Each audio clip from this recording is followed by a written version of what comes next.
Now I'm excited to invite Morgan Hillo and Gina Acapinti of Barry Dunn, our keynote sponsor, to share a few remarks and introduce our keynote speaker, Emily Lane. Hi, I'm Morgan Hillo. Hi, I'm Gina Acapinti, and we work for Barry Dunn. Barry Dunn is a CPA firm.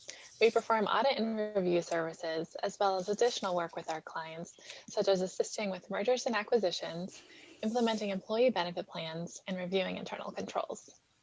Wait, Morgan, it's not just a CPA firm. We do so much more. You're so right, Gina. Tell me more. Well, we have several different consulting groups that perform a variety of services for many industries. We do IT project management, organizational change management, strategic assessments, data analytics, and so much more. We help clients in healthcare, government, higher ed, and other areas create, grow, and protect value. It's our mission, our raison d'etre. It's just what we do. Wow, Barry Dunn really does so much for our clients. Also, they do a lot for employees. Yeah, you're right. I love the wellness classes we've had in healthy eating and meditation. And I love the workout classes the firm offers that can be done live or whenever fits into my schedule. Also, the 8-week paid family leave policy is a great benefit. So true. Hey, I'm remote, but I heard our new headquarters in Portland is incorporating sustainability. I've heard they've implemented high efficiency systems like HVAC and sensor LEDs. Barry Dunn also gave employees a reusable lunch bag with reusable flatware and a tumbler that they can use in the sparkling water dispenser. What? Or at the bottle filler fountains to cut about 90% of plastic bottles used by the firm in the past. Wow. Yeah. That's awesome. Heard the landlord is a pretty big recycling guy too and offers composting.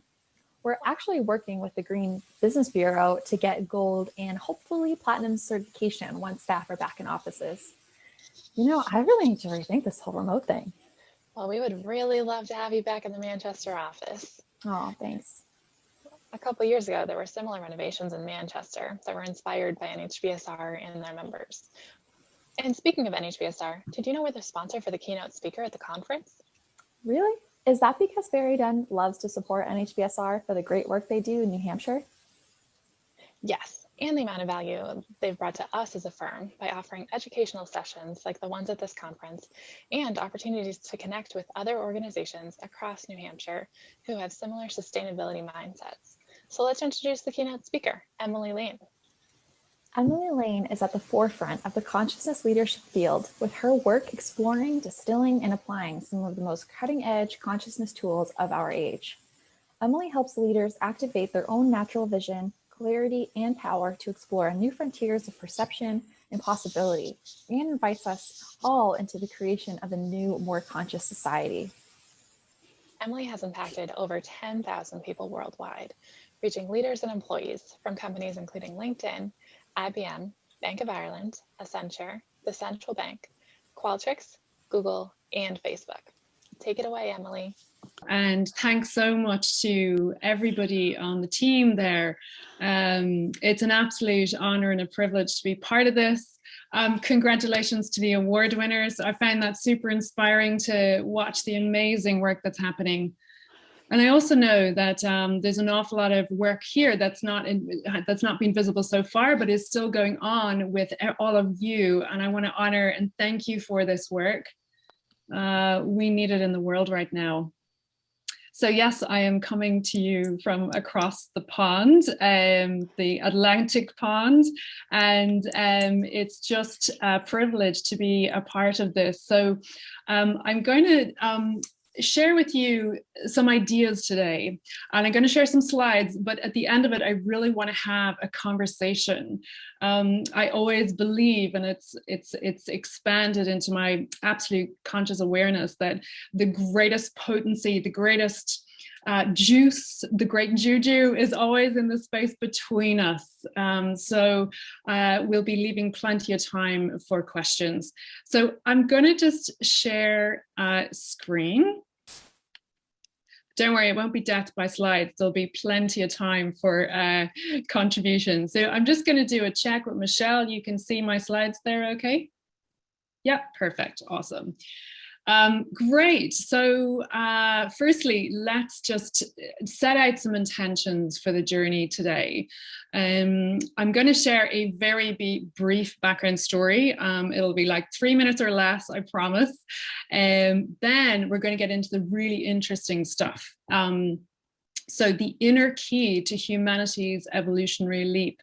And actually on that note, I want to shout out to Crystal, who did an amazing warm-up session. And I was like, I've never met Crystal before, but her messages were such a parallel to what we're going to talk about today. So I thought that was fantastic convergence. So brilliant stuff.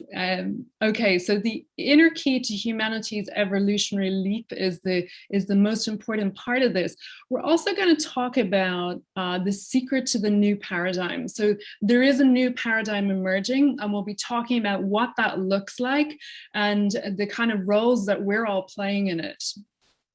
I'm going to apply some practical tips, both personally and organizationally. So I'm a really practical person. I want things down to earth, and we will go very big picture because we need to go very big picture because, as you know, as we all know, we're really at a point of planetary change here. However, I promise you, we will get super practical before the end of this. So we're going to have a little bit of logic, a little bit of magic, big picture, and right down to earth also. Okay, so just jump ahead of that there. Okay, so we have 3 case studies. We're going to, of course, have a direct experience, which is really important. I'm going to share 5 evidence sources with you to support the idea.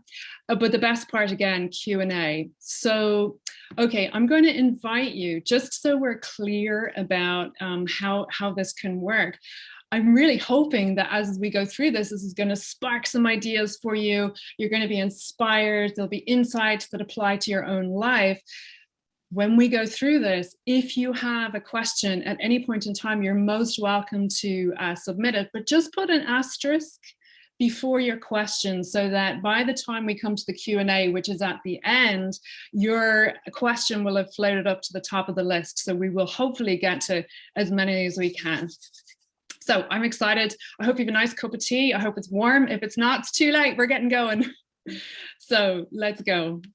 Okay, my journey in 3 minutes. Well, okay, so short story is I grew up in Catholic Ireland, conservative Catholic Ireland. I went to university, studied English and psychology. Then I wanted to get as far up the corporate ladder as I possibly could and as fast as I could. And I worked internationally in international marketing, London, Sweden, Ireland, of course. But then there came a point where I was just like, do you know what? I never saw the world, you know, I really want to go see the world. So I decided I'd go traveling, and 2 weeks into that experience, I had a drowning experience in the white waters of the Pastaza River in Ecuador. And like every good death experience, you come out with insights, don't you? I don't know if anyone here on this call has had any near-death experiences, but let me tell you, it transforms your world.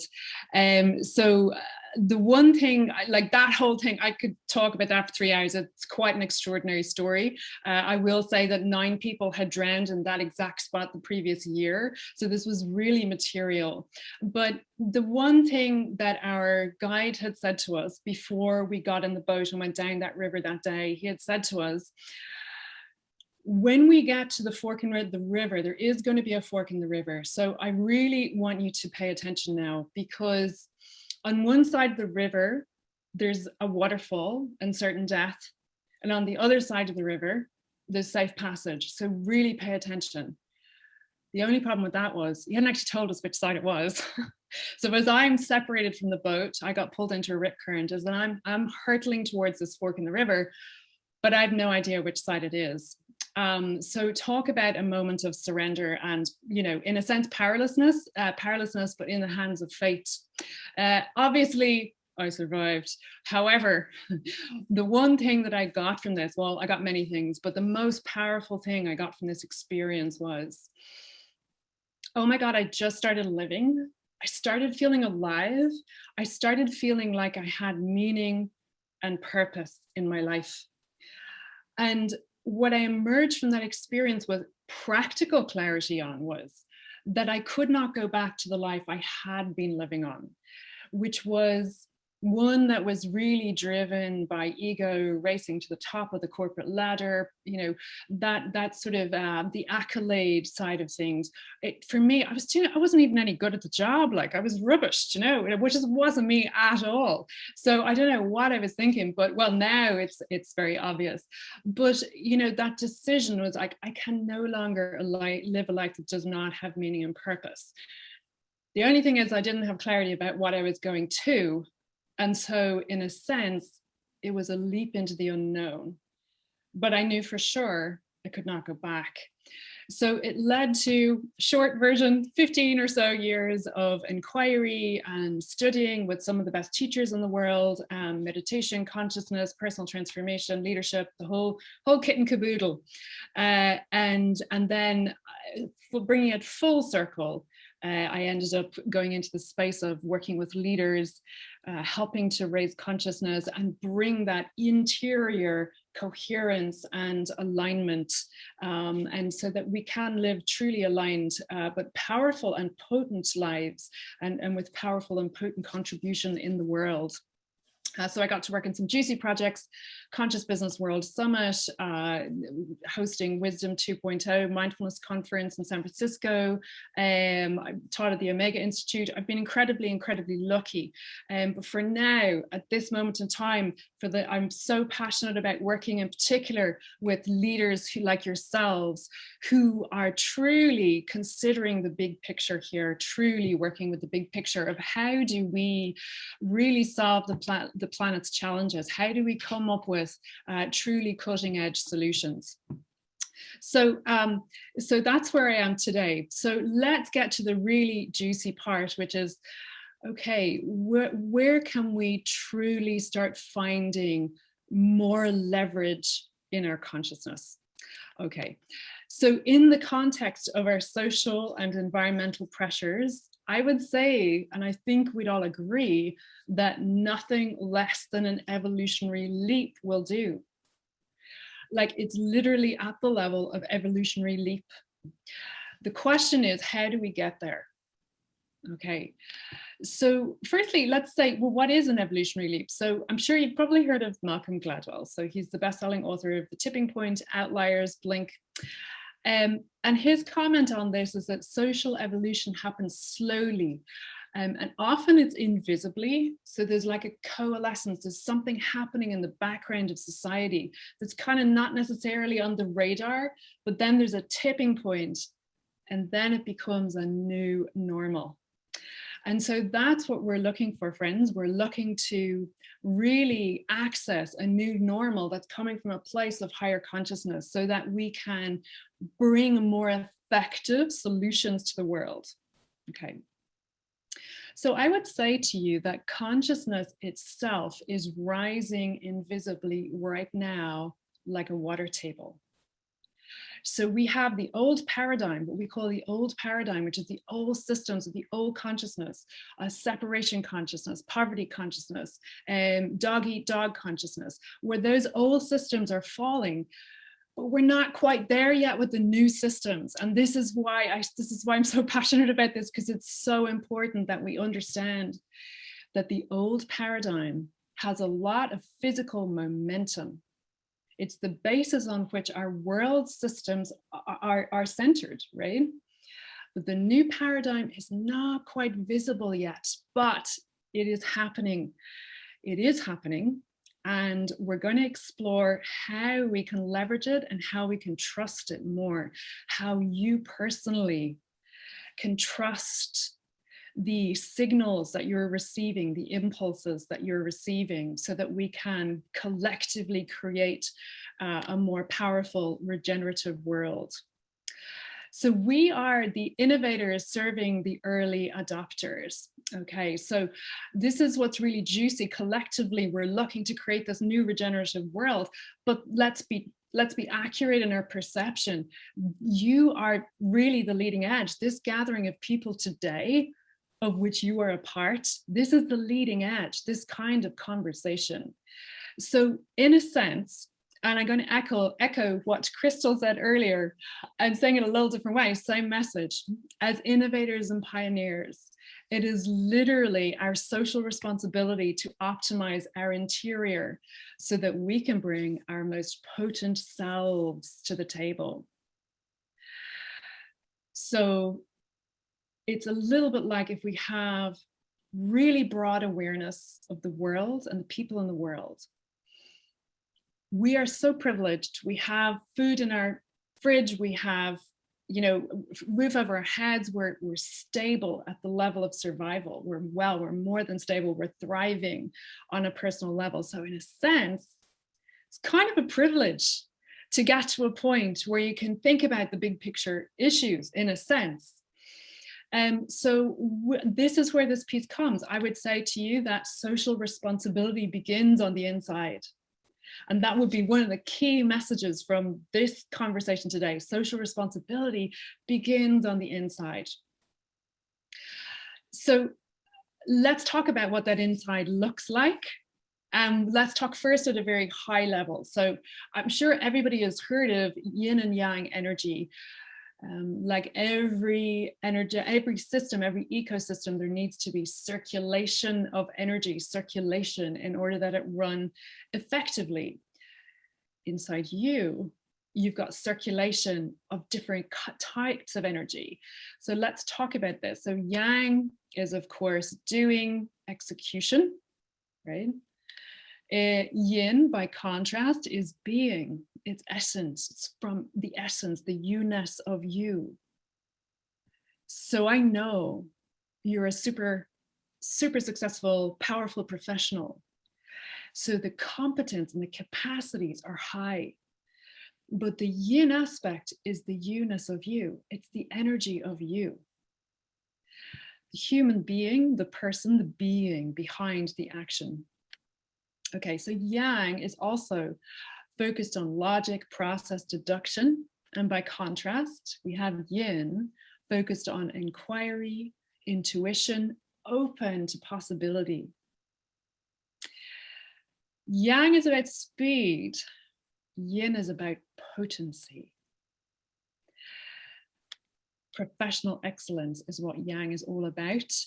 Essential brilliance. And when we say essential brilliance, what we're really saying is the brilliance, the luminosity, the light, the illumination of who you are in your being. In other words, the you-ness of you. You know, like just imagine, you know, your closest people, the people who love you now, who really love you and really know you. Those people sitting around and they're talking about you and they're saying, oh, that's just her. That's just her to a T. That's just so her. That's just so him. That's him to a T. That's just who he is, right? This is the you-ness of you. It's who you are and it's what you're vibrating in the world. So this is a very high level overview. We'll develop a little more in a minute, but I'm just curious at a glance, as you look at yang and yin, if you consider that you, of course, are a being, yes, you're an excellent professional, but you're also a being. And I'm just curious as you look at these two flavors of energy running through here. I'm just going to take a poll right now, and I'm going to ask you, what percentage of your time do you spend in yang execution mode? So is it less than 50%? Is it 50% or more, 60% or more, 70% or more, or 80% or more? Just invite everyone to just drop in their thoughts. So interesting. So it's just the first poll there, number 1. 50% or more, 60% or more, 70% or more, 80% or more. Interesting, really good, really good. Okay, so at a quick glance, that's beautiful. So we got a real good read, right? So At a quick glance, we have 16, 20, 50, 60, I'm not a maths person, ballpark, we're talking 80% or more of people are using more than 50% of their energy is yang oriented, with the vast majority falling into either 70% or more or 80% or more. So you're yang dominant is the way I would put that. Yang dominant. So it's really interesting to see how this unfolds. So let's go a little deeper. Okay. So of course, yang is represented by the triangle. It's that beautiful structure, got clarity. Let's go a little deeper into what that is, because sometimes there's more elements to consider than we might be aware of. Okay. So yang is very mental cognitive function. We're concerned when we're in yang mode, which is very powerful, by the way, we're concerned with physical matter. And so what that means is we're concerned with the quantifiability of things. We're interested in data and logic, and we're largely based on the past, or what we would call the known, okay. So it's professional excellence. It's very focused and singular. Okay, so if you need something done quickly, if you want something in an emergency situation, it's definitely a yang energy you're using. If you want to execute something, if you've got a deadline for work, it's that focus, tremendous power of focus that everybody on this call has the capacity to access when the time asks for it. We're largely focused on productivity, as all of us in business know how important that is. Execution, it's personality centric, and it's centered on I the personality, I the person. Okay, so just scan that now. Just have a scan and just really feel that, like just have a look, see what you think about that.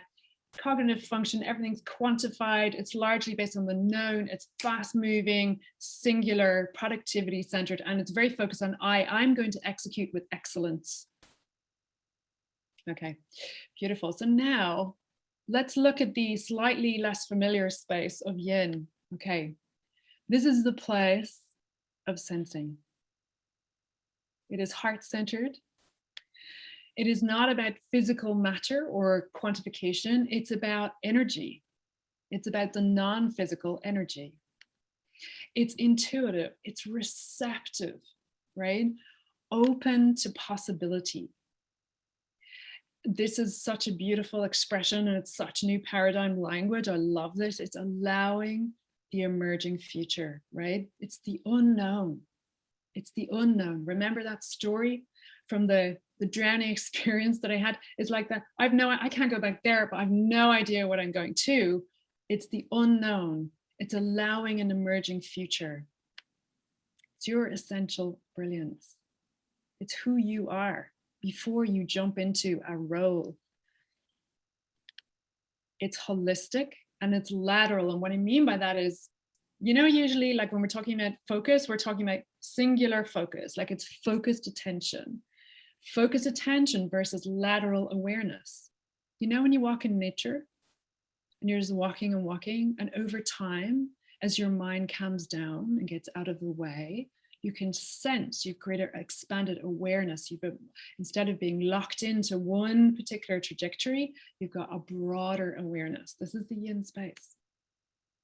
And it's about resonance and embodiment. It's being centric, and it's about the collective. It's about we. So just sense into how that feels, the yin place. How does that feel to you relative to the yang place? They're very, very different things. Now, the question is, which do you think we're masters of? Like, what have we mastered? Like, we have clearly mastered the yang exceptionally well. That's why we are successful in a professional context, right? The thing is, where do we get the evolutionary leap from? So let's consider this. The results that we have in our world are a function of how we've been operating on the interior until now. So as we know, like everything on the outside is a function of what's happening on the inside, everything, right? So if we want change on the outside, we've got to change the inside. So the results we're getting in the world are collective evidence of how we're defaulting in our behavior on the interior as a group, as a collective. So logically, if we're already masters of the yang, the opportunity for evolution, the place to access that evolutionary leap is in the yin, right? So logic says it's time for intuition. Logic kind of did just an own goal. Or you guys have American football. I don't know if that makes sense to you guys. I hope it makes sense. Sometimes there's like language cultural gap here. So I recently learned what a breezeway was, by the way. We don't have breezeways in Ireland. So I hope an own goal makes sense. It's essentially where logic has really made itself redundant, because logic ultimately points to the need now for a leap of intuition. Okay. So for an evolutionary leap, we have to get beyond ego, and we have to connect with the place where the inspiration and insight and intuition is sourced from. This is so, so key. And the assumption, the audacious assumption, is that the universe holds more answers than me, right? Now, I've never had anyone challenge that, right? So the thing is, we know, like, this is the piece, is that, you know, you and I, we know, like, we're very conscientious, particularly anyone working in the new paradigm, anyone working in the conscious leadership space, change makers, pioneers, those who are really sincere in their attempts to gather together and solve the challenges that we truly practically, you know, face right now as humanity. There's a tremendous sense of conscientiousness. There's real conscientiousness, there's real care.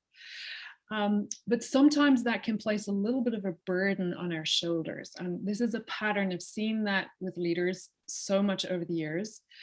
That burden needs to be lifted a little bit so that we can recognize that the answers exist, but they don't have to exist inside you personally. You just need to become receptive to receive the answers. And we'll talk about how to do that. But this first kind of like anchor point is, I don't have to have all the answers right now. We're working with an emerging future, and the answers do exist beyond humanity. That is the nature of an evolutionary leap. It, by definition, has to be beyond where we currently are, which means we need to open to the possibility, the source of the intuition, the source of the inspiration, the source of the insight. Kind of takes the pressure off a little bit. It's kind of cool. Okay, so where to from here? Traditionally, we ask a yang question: what is it that I want to create? We can set a higher course for that evolutionary leap by asking, what is it that wants to be created through me, through us? So this means that we're stepping back out of preconceived ideas. We're letting go of control, letting go of the reins, and really going into deep listening, deep listening. We're listening on the interior. We're listening to what our stakeholders are asking for. We're listening to what the earth, as probably the primary stakeholder, is asking for. We're deeply listening, and that requires getting out of the head. The very brilliant head, the very brilliant mind really needs to take a back seat. What is it that wants to be created through us? It's not about me. So the secret to optimizing the potency of your inner ecosystem, some people go a bit bananas about this, and they start throwing, you know, the baby out with the bathwater. I was trying to get an image to illustrate that. It was just disastrous. I couldn't find any good ones anywhere. We don't want to throw the baby out with the bathwater. We want to unify this. We want to work with both your professional excellence and your essential brilliance. We want both. It's the unification of both yin and yang inside you. But it's with clarity on their natural roles. Okay, so again, the new paradigm is about asking that big question of what is it that wants to be created through us, So this is leading from being. So we're in the place of being and allowing that clarity to emerge, both internally within us as individuals, but then kind of even more fascinating, in the space between us. Okay.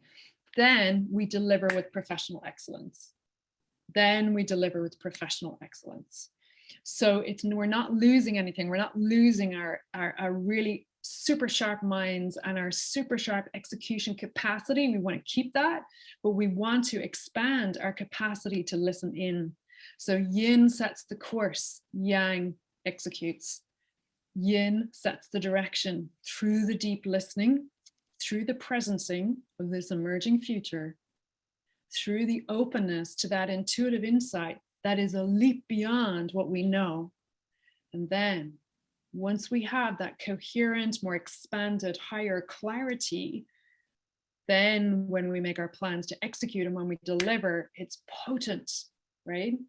It's potent because we've done the deeper consciousness work, we've done the deeper listening work. So I hope this is making sense to you. It's very important that the mind is satisfied that it makes sense before we go into the physical experience of heart connection. It's really, really important. So we're not throwing anything out, we're taking it all forward with us. Okay. So how to apply yin to your inner ecosystem? Okay. I'm going to give you 2 universal ways that are always relevant, okay, for you to access the yin space internally. We're going to have a little bit of a taster because we want to, like, given quite a bit of information there and we don't want to get too heady. So we want to have a little experience of that more inner yin space. Then I'm going to give you a map, which I love. And I hope you love as well. Anyone I've shown it to has loved it. It's really, really helps them. But let me give these 2 ways first, because it'll help kind of quantify this a little bit more. And the first way that's universally relevant for you personally to begin accessing the yin space, apply the 3 S's. And the 3 S's are space, stillness, and silence. How much of those are you getting these days? Especially if you have kids or dogs. How much of those are you getting these days? It really becomes impossible to access that expanded state of awareness if you are not having space from other humans, furry creatures, feathered creatures, etc. In other words, alone. So space between you and your to-do list. So are you running your to-do list, or is your to-do list running you? Space from other humans, space from the world. Okay. Then stillness, that place of no action, that place of being, giving yourself permission to just let go of your head. I mean, not your head, but your mind, your racing mind. Keep your head. Your head's important. You'll need it. Just let go of that need to be mentally sharp all the time and just come into that space of just being. And definitely silence. You could not have anybody around you, have internal stillness, but be beside a building site, and it will be very difficult to access that intuitive insight. You need the 3 S's, space, stillness, and silence. And I would truly, because I know you're a pioneer, if you're on this call, you're already a pioneer. I know that. So I really encourage you. I really want to, if you needed a permission slip, this is it. To just give yourself time away from the world and from people every day, at least 15 minutes a day, ideally intermittently during the day, so that you can come back into connection and broader perspective.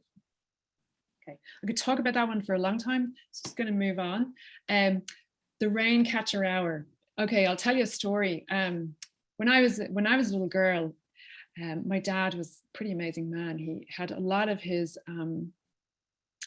taught me so many things, but one of the things that I noticed when I was a little girl growing up is that he used to have a notepad and a pen beside his bed, And what he would do is, if he had a challenge, if he had a problem, he would write it down before he'd go to bed, and he'd wake up the next morning and he'd have the answer, right? And I used to kind of go, that's cool. Where'd you get your answer from? And he'd go, oh, it's just woke up with it, you know?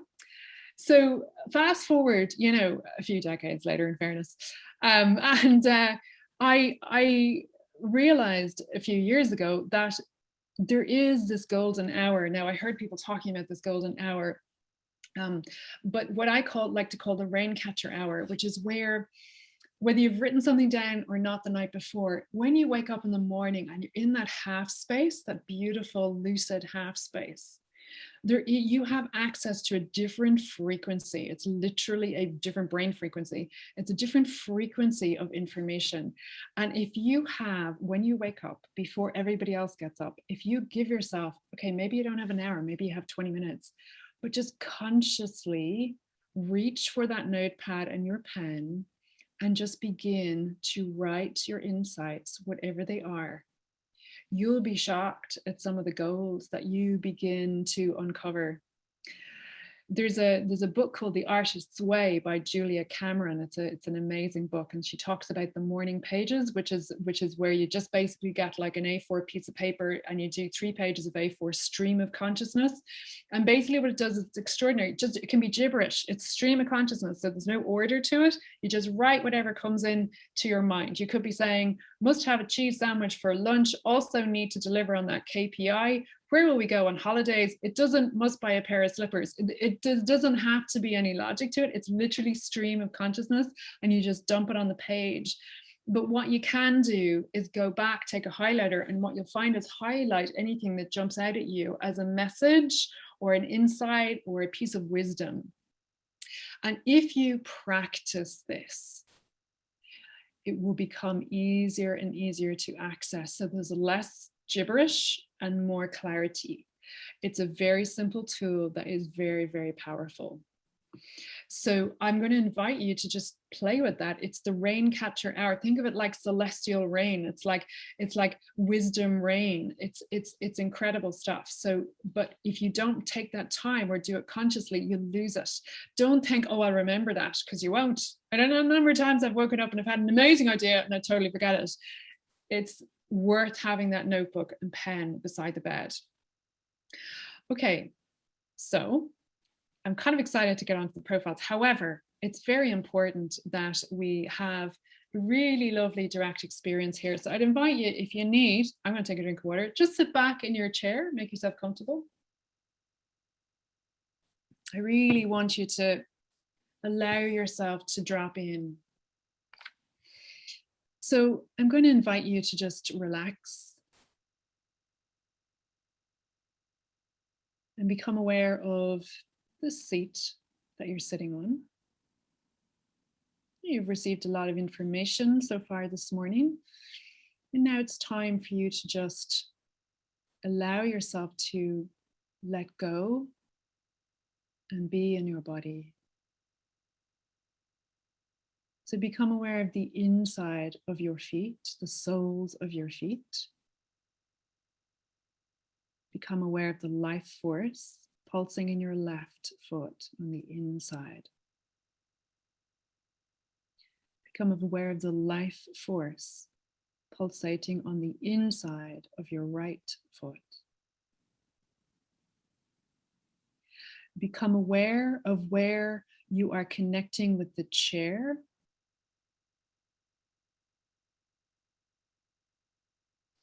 Become aware of your belly on the inside. Notice the life force there. You can drop your shoulders a little bit and relax your jaw.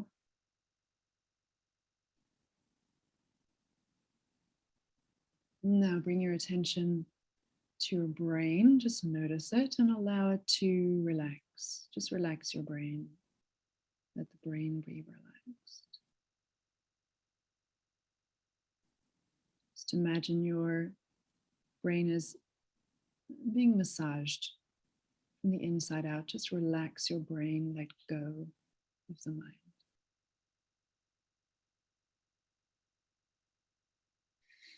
Now become aware of your heart, your beautiful heart. Take a deep breath into your heart and a long breath out of your heart.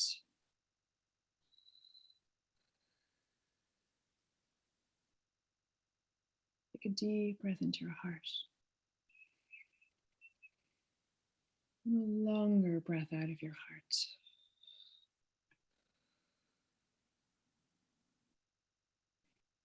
And just become aware that for the next few short minutes, you just don't need to think about anything at all.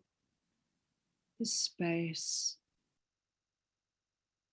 is nothing for you to do. There's nowhere for you to go. Just be here now.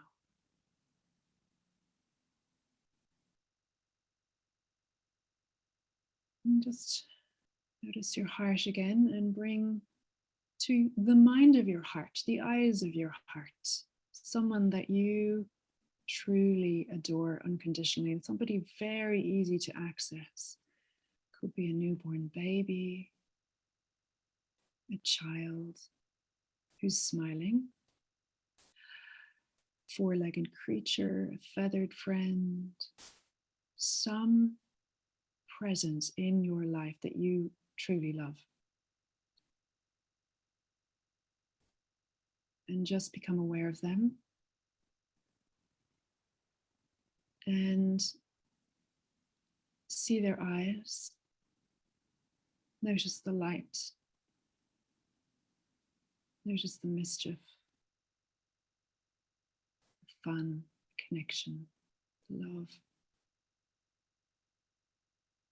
And I want you to right now send that being love from your heart. Thank you so much for your presence, for everything you bring. Thank you for your light, the connection, the community. Real, sincere thanks.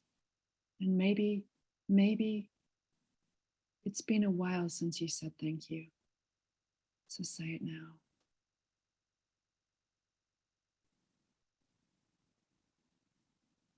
Take a deep breath into your heart. And a long breath out. And now just imagine them saying thank you to you. Thank you for your heart. Thank you so much for your kindness, your love, your light. Thank you for being you.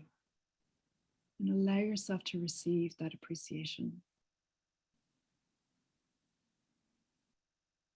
Feel that circular connection.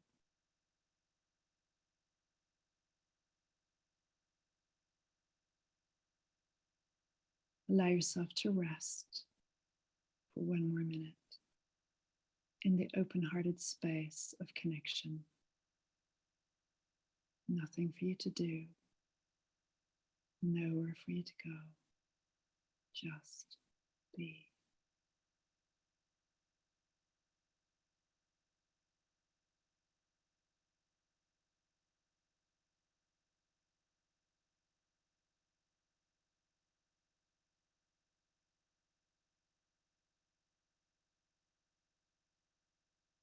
Take a deep breath into your heart. And a long breath out of your heart. Deep breath into your heart. And a long breath out of your heart. Deep breath into your heart. And a long breath out of your heart. Become aware of everybody on the call. Become aware of Michelle, the entire team, NHBSR, and the community that this is to which you belong. And in your heart, say thank you. Thank you so much for showing up, for being a part of it. Thank you for putting this together and connecting us all in a deeper space. You belong. Take a deep breath into your heart. And a long breath into your heart, out of your heart. And a deep breath into your heart. And a long breath out of your heart. And you can begin to move your fingers and toes. Begin to come back into the room. And just be aware of how different your body feels. More space, more presence, more connection. I invite you to do this every day. It'll change your life. It'll massively accelerate your capacity to connect intuitively. It'll change your capacity to influence other people. There's a lot to it. We'll talk a little bit more about this. Welcome back. Okay, so let's talk about now the Changemakers map. So this is potency in the new paradigm. I am very mindful of time, so I am going to give you this delicious piece of information, and we will be getting to Q&A very soon. But first, let me share with you this map. Okay, I'm going to draw your attention firstly to the line in the middle. Below the line is the earth plane, above the line is the heavens plane. We're going to talk about design and orientation. So my invitation to you, right, is very cool. Just keep an eye out for which profile resonates with you, because these 4 profiles are, if you like, consciousness profiles married to professional excellence. So what I'm going to do is, in addition to those 2 universal top tips, universally relevant top tips on how to connect and get into that yin space, there are actually special windows into connection based on these profiles. So let me share with you right now. Okay, yin heavens. Who are yin heavens people? Yin heavens have a superpower, which is to connect to the field. Yin heavens people love to meditate. They love to connect. They are very good at receiving information intuitively. You want to have yin heavens people on your team because they are super potent receivers of information, of insight, and that evolutionary leap. So they are also, if you see the blue arrow, they are heavens bound. That means they're not really interested in systemic change. They're really looking to kind of get off the earth plane and very happy to just stay in the creative, innovative ideas place. And their superpower is to connect to the field. Okay. Yang heavens people are people who are their superpower is translating consciousness into systemic change. In other words, yes, I might have that source connection in place, but it's for a purpose, and that purpose is to ground in practical change into the world. Okay, Yang heavens are earthbound. They've got that green downward arrow going on. They're wanting to make things practical. Okay, earth plane people, yin earth. Okay, if you're yin earth, your superpower is conscious relations. Again, these people are so important. Their role, sorry, let me talk about yang heavens first. Yang heavens are incredibly important in terms of their capacity to not just receive information and also appreciate what yin heavens people bring, but then their capacity to go, well, that's a great idea, but how do we make this into systemic change? How do you make this into something that's going to contribute to creating a regenerative world? So the yin earth people, they're so important to have around because their power to influence people, they're very down to earth. Like there's no, like they're not fluffy at all. There's no kind of crazy going on, very grounded. But they definitely also don't want to be too bogged down into systems. They definitely want to flow more in the world, and their superpower is connecting with other people. Okay, yin earth people. So yang earth people, their superpower is to ground things and make things real. Never approach a yang earth person with a fluffy idea that you don't have quantification for. Like make it real, make it practical. And they are incredibly important in the new paradigm as consciousness holders because they will make everything real. They'll give everything a reality check. So my curiosity right now, as you look at these, I'm going to invite the poll to be launched, which is which one of these profiles, or just to say, first of all, obviously you have access to all aspects of this, but you definitely will have a home that feels natural to you. So if we just scroll the second poll down there, we can see which one is it yang. If you just scroll down a little bit, we can see then the profile that you resonate most with. So we're wanting to see yin heaven, yang heaven. Should be another 2 there. Great, we have yin going 18%. So there should be another 2 profiles there. So let's get right to what is that special go-to piece that's going to help you in your profile connect to that place of evolutionary leap, okay? That open yin space. Okay, let's talk about if you're yin heavens. If you're yin heavens, you need meditation retreats, and you need to stay connected to your essence. It's very, very important. You also need really high quality food, which is essential for you to stay connected to your essence, because the vibration of your food will affect the degree to which you're able to pick up on things intuitively. Big Macs will be tricky for you. You're not going to be able to access inspiration if you're just eating Big Macs. Let's put it that way. Very important for you to stay clear and clean in your food. Okay, yang heavens people. Okay, yang heavens people can be a little impatient. It's very important if you're trying to practice kindness before patience. It's really, really important. You need to balance your consciousness retreats, your spiritual retreats, meditation retreats with embodiment retreats. That means, you know, balance the meditation piece with yoga. Don't just do one or other. You've got to balance that. And high quality food, also really important, because you're bringing in those really refined vibrations of intuitive insight. Okay, so there are those 2 profiles, the heavens profiles. Now the earth profiles, okay, check this out. If you are yin earth, you need to take time out to travel, to flow and tune in to your internal connection. And you have to do this regularly. I know people in your life might object to that, but do try and make as much time as you can. It's about embodiment retreats. In other words, it'd be more like yoga and surfing with some meditation, but really immerse yourself in nature, immerse your physical body so that you can then become very grounded and then connect laterally.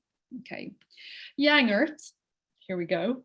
Let's get super practical. If you receive an intuitive insight, map it to real world practical results. So this means that you'll start making conscious links between basically when you receive an intuitive insight and then whether if you follow it, the results you get, and if you receive an intuitive insight and if you don't follow it and the results you get. It's very, very important. Embodiment, you've got to kind of show yourself that intuition pays off. So regular embodiment retreats are really important, and immerse in nature as your go-to meditation. It's really, really important to get out there, get connected to the earth, take your shoes off, get grounded. Okay, 3 organizational tips. We talked about the me level. We talked about these profiles there on a personal level. 3 organizational tips. Meeting practices. Okay, can you imagine the caliber, the quality of your meetings if you take a few moments at the beginning to get into that more spacious place of connectivity? The simple practice of taking a minute to a minute and a half of gratitude at the beginning of a meeting will transform the connection internally with each person, which means the connection between the group, which means the capacity to receive that inspirational idea. Meeting practice is one concept. The other are practice, the cultural expectation. Okay, cultural expectation. What do we mean by that? If we're trying to access genius creativity, we're looking to create a culture of expectation that we are personally responsible for the state that we bring to our role, the state, the actual emotional state, so that there's an expectation within your organization that you are bringing not just your professional excellence, but actually a being that is fully activated, you're fully present, the whole self is being brought to the conversation. And then change makers map profile balance, like you've seen the 4 profiles. If you are all yang earth people or all yin earth people, or not enough of a balance between all 4 profiles, that's not going to balance your organization. If you're really looking to help make that evolutionary leap, you need to have all 4 aspects of consciousness interwoven. Okay, beautiful. So I'll very briefly just mention 3 case studies. Mindful Employer is a wonderful new initiative which is helping businesses become more mindful and more conscious. And just in my conversation with the founder, wonderful pioneer called Elizabeth Ross Holmstrom, amazing lady, I was chatting to her and just asking her, you know, I've been working with her for a few years, and just asking, you know, what's the practical impact of working in this more yin space? And one of the things that really, she said a lot of things, but one of the things that really struck me was that letting go of the need to get it right and really opening to synchronicities and possibilities that you can't plan for. If you don't make the space, you can't plan for, you can't allow that unexpected opportunity in. Currently working with a cryptocurrency company, amazing company, where we're looking at developing identity for the organization, but rather than going into that just purely heady place, they've just been so extraordinary. They're working on creating a yin aspect of inquiry, sensing into the organization itself. You know something, friends, people, as we know from COVID, people no longer gather around buildings, but they do gather around ideas. And so ideas have energy. And so sensing into the energy of what your organization is really asking for, is really wanting to become, is super important for you to be able to balance this. And then just to say, the Changemakers map that I've just given you, there's about 8 other criteria for each of those roles. That landed in 45 minutes on the page, whole and complete, 100% delivered whole, from one of those Raincatcher hours. So I can promise you, this is real deal. It delivers in truth. So the evidence, do you know what? I'm just going to go very quickly through this because I'm mindful of time. I'd love to give 5 minutes to questions. I'm going to give you a couple of links so that you are aware of, if you're interested in going deeper into specific areas. If you want to learn about the Heart's Intelligence, the heartmath.com are an amazing organization. They quantify mathematically, scientifically, the power of the heart as an intelligence center. And they highlight that if you are speaking from your heart, you have the power to influence people hundreds of times more powerful than if you're speaking kind of from your head up here, you know, the way the news kind of talks from up here. But if you're speaking from your heart, the electromagnetic field around the heart is hundreds of times greater than that around the head. So you have the power to influence in your organization, to influence your stakeholders if you're truly connected to your heart in a more powerful way. Way more information in that place. Otto Scharmer, MIT, has identified the capacity of letting go of reacting to the past and allowing presencing and allowing the emerging future. This is the single most important leadership capacity today. This guy, we all know him. We all know that famous quote, you know, we cannot solve the problems of the world at the same level of consciousness that we've created. And we all know that quote, but did you know how he actually functioned in accessing his genius? He used to walk around with a notebook, and he would observe patterns in the clouds, patterns in the water, and he would just remain highly open, and he would sketch inspiration that flowed to him. If anyone's a credible example of this, definitely Einstein is. So I'm going to entreat your common sense as well. I'm really curious. When this is one word, I'm going to invite you to jump on your phone and share your poll, your feedback on this.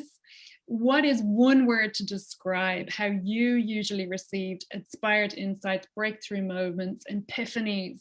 Just give us one word to reflect that, and let's see what we come up with as a group, as a collective.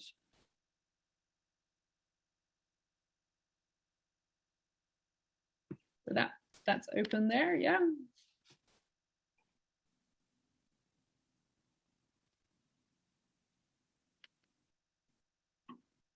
So you got that on there, Michelle? Yeah. Here we go. Passion. Okay.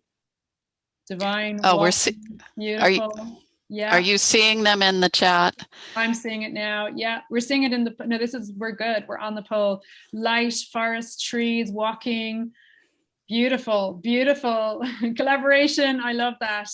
Brilliant. Okay, the moon. Oh yeah, that's so, especially a full moon. Nature, definitely. Balance, beautiful. This is great. I love this. You all had, I could see all your answers. Nature was massive on it. Nature was huge. So basically the message is like, we know this, but are we really living it? And can we give time to it? This is the invitation. It will deliver results in your organization more than you expect. So the final piece I want to share with you is just this one short story, which is from the Cherokee Wisdom. And that is the story of the bird of humanity. And the legend goes that, the prophecy goes that the bird of humanity has been flying with like one wing extended and one wing folded in for this whole time. And the fully extended wing is the wing of the yang, the masculine, the push, the force in the world. And because it has been not extended for so long and working so hard for so long, thousands of years, it has become very tired, very overtired. And they say that it's only when the yin wing, the feminine wing, opens up, that beautiful spaciousness, that intuitive receptivity opens up, that then the bird of humanity will fly forward and straight on into a new future instead of around in circles. So friends, I want to leave it with you that this is a time of awakening. You're back to the drowning story, fork in the river. Don't know, definitely can't go back. As humanity, we can't go back to the way we've been operating. We know that on the interior, the yin is the access gateway to the new way forward. Even though we might not know what that looks like, we got to become skilled at presencing, at listening, at tuning into what that new emerging future is. The time of the lone wolf is over, friends. It's one of the reasons why these gatherings are so precious and so important. And I would put it to you that if you feel resonant, if you really want to find out more about this, if you want to connect with it, please feel free to reach out to me. I have a clarion call for new paradigm leaders. You can feel free to reach out, emily@emilylane.tv. We've got leader circles happening right now. This is the time of awakening, and it's a wonderful time. And NHBSR is certainly a leading light in that. So thank you so very much.